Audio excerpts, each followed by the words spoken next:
During their lives, Malcolm X and Dr. Martin Luther King Jr. met only once. Although they were both completely dedicated to improving the lives of African Americans, their methods were completely different. Dr. Martin Luther King abhorred the use of violence and followed the pacifist teaching of Mohandas Gandhi. Malcolm X preached that improvement was necessary by whatever and by any means necessary, and felt that black people should defend themselves. However, after their deaths, both King and Malcolm X were seen as martyrs to the cause who had been murdered by a society full of racism and violence.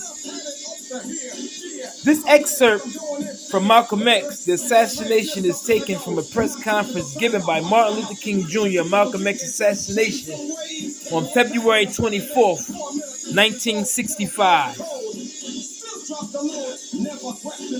Martin Luther King said, "The assassination of Malcolm X was an unfortunate tragedy, and it reveals that there are still numerous people in our nation who have degenerated to the point of expressing murder, and we haven't learned to disagree without being violently disagreeable.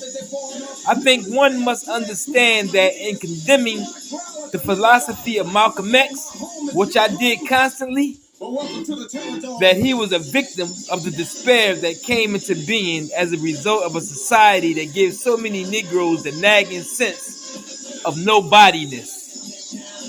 And just as one condemns the philosophy, he must be as vigorous in condemning the continued existence in our society of the conditions of racial injustice, depression, and man's inhumanity to man." That was Martin Luther King